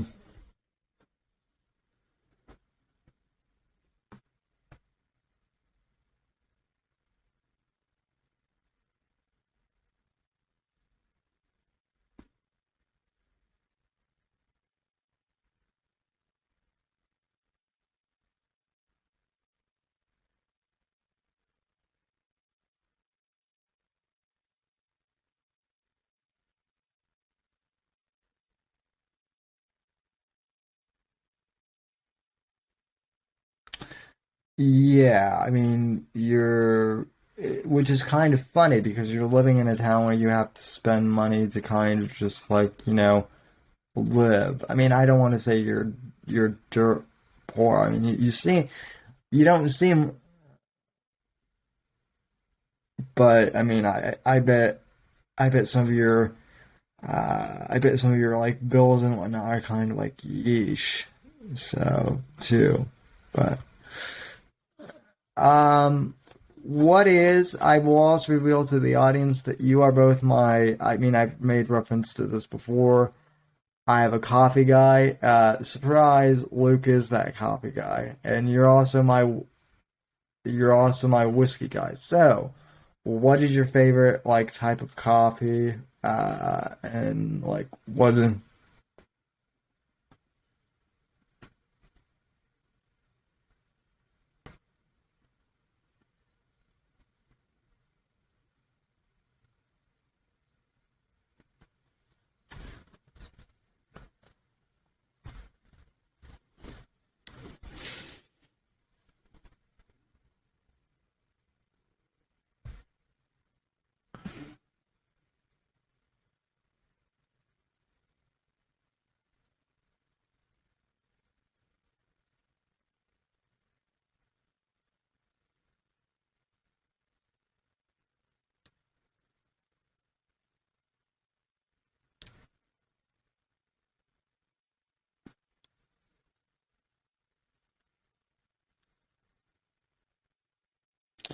Do you have a do you have like a coffee maker at home or like or are you like what?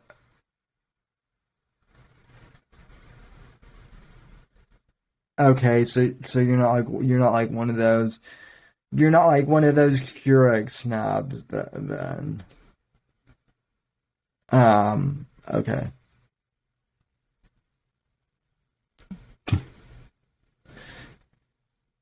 Yeah, you're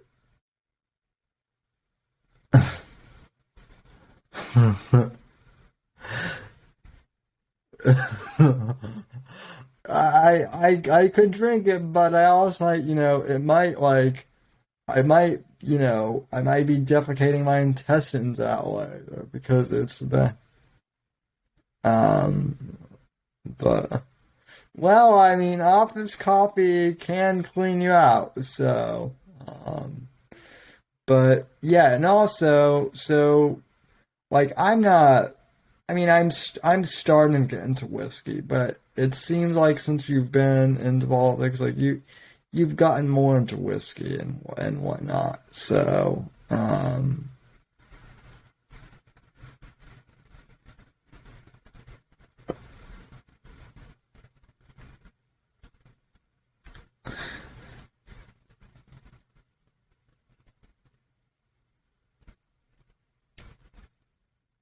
right.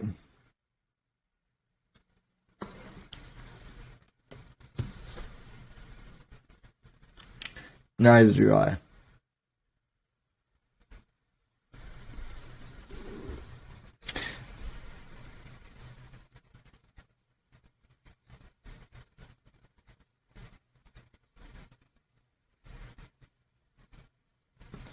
Uh,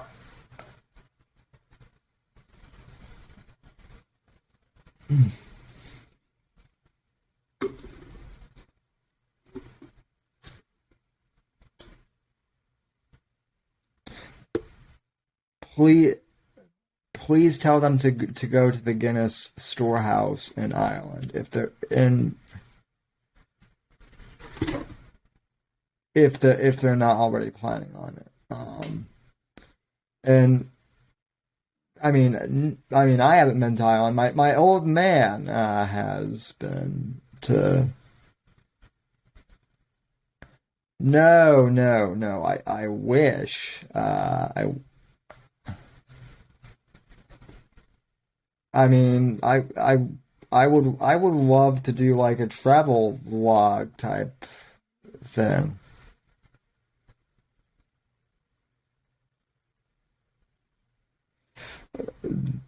Do oh yeah, do tell. Yeah.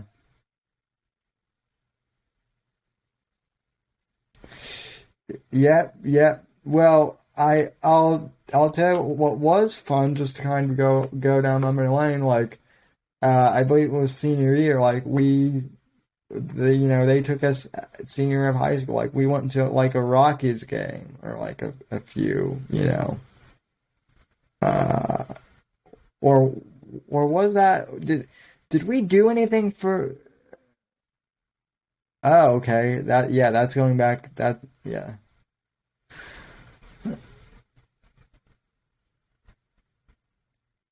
Yeah.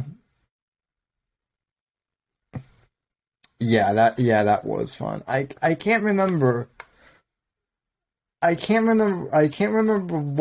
what our senior year of high school was. I mean, I know that some people like supposedly like at our high school like they ransacked that clock tower or something. Um which mm, which I may or may not have known people who were in on.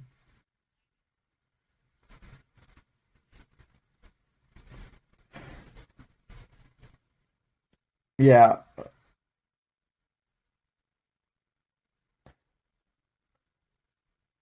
I my idea of a senior prank. This was just how nerdy I was. My idea of like a senior prank was ripping off posters of the Young Democrats club in high school.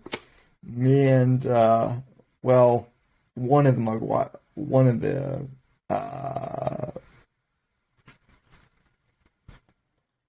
we did, yeah.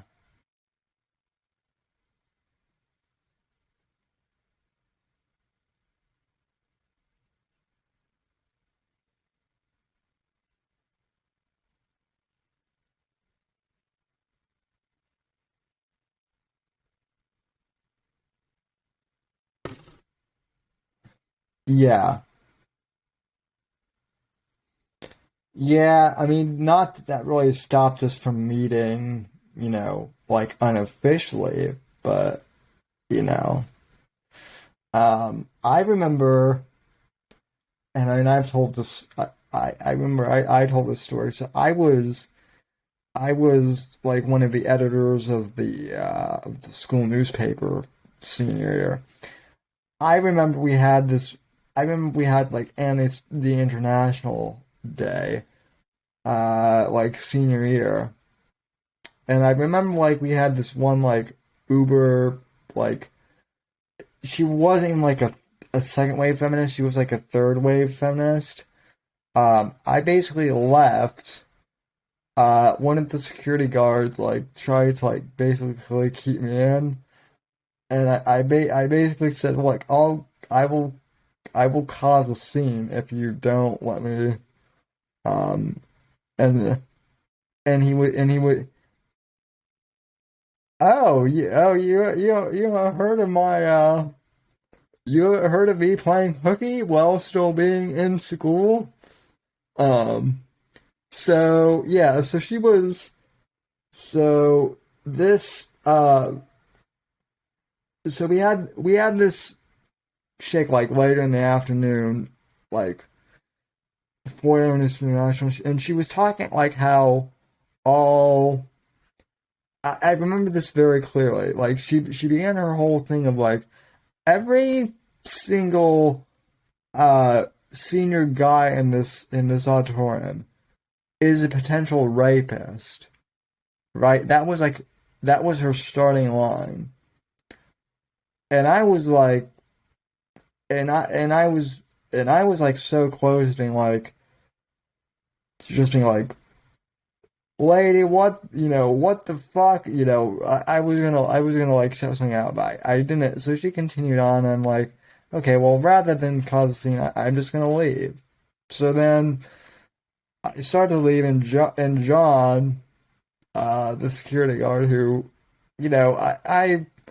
I'm sure that I mean, we all had run-ins with him on occasion at being, students.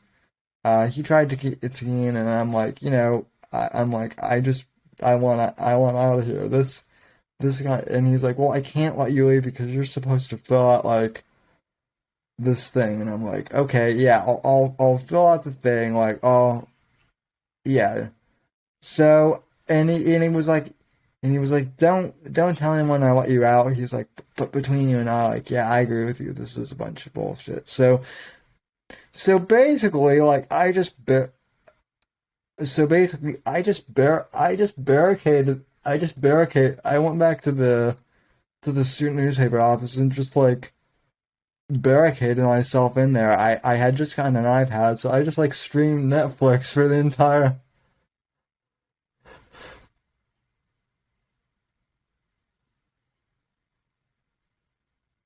I mean, I Netflix I think started streaming in like 2013, right? That was I I wish they still had DVD delivery. Well, and then I remember Patrick McGuire came in and was like, "Hey, hey, what have you been doing?" And I'm like, "Eh, I've just been hanging out here." So, yeah, I mean, our group was just, you know, we had fun in high school. So, but I mean, we've had even more fun since then. At least the times that you and I have gotten together. So, but Um, well, anyway, man, any final thoughts? Anything that, any, juicy information out here you have to share with the audience? Any.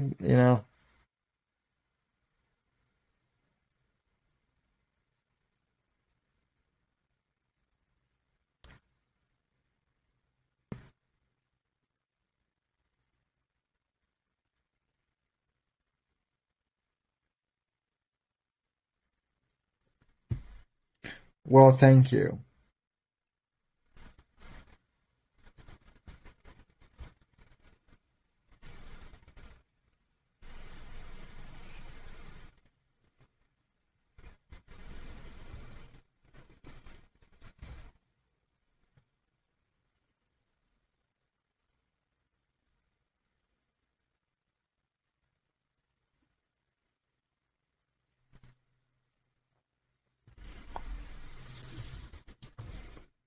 All right. Anytime, man. And I would ask you if you have anything to promote. I know though that you don't really at this point, other than just I guess you could tell the audience to do their civic duty and like vote and whatnot, and um. Other than that, though, I mean, Luke, you're welcome back anytime. And if you ever do decide to like start a podcast or do anything of your own, just let me know. I'd be happy to help you. And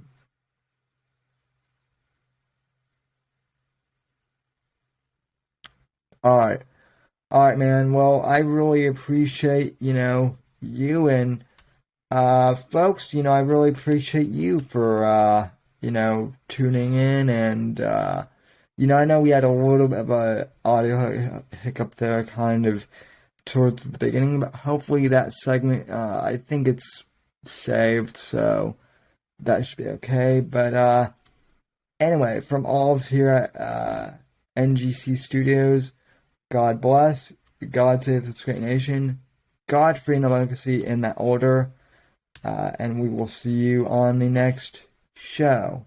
Thank you very much.